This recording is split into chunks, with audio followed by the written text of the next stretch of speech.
Do you know why God didn't rescue John the Baptist? Why he didn't spare him from being beheaded?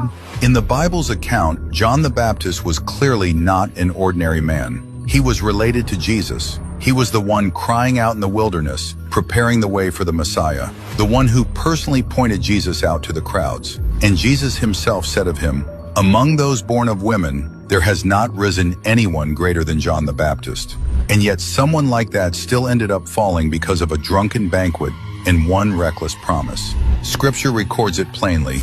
John publicly confronted Herod, calling out the sin of taking his brother's wife. And for that, he was thrown into a dark, damp prison cell.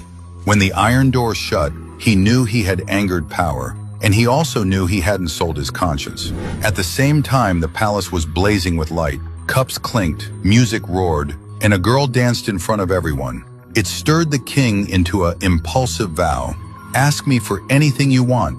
And what was asked for was a head, the head of the prophet who was still speaking for God, even from a cell. Here's the part that's hardest to accept. John the Baptist was that important, and when the soldiers entered the prison with the order, there was no earthquake, no angel, only footsteps closing in, step by step. The Bible doesn't even record his final words. It only leaves us with an ending.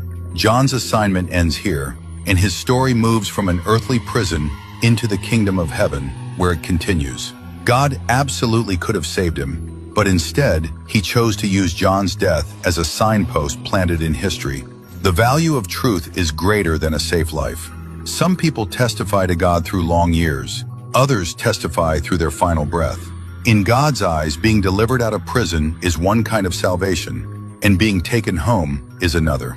If you're struggling too, wondering why God didn't move in the way you expected, leave a comment that says, "I want to learn to be faithful to the end." And share this video so more people can hear it. The road they're walking, in God's eyes, will not be wasted either.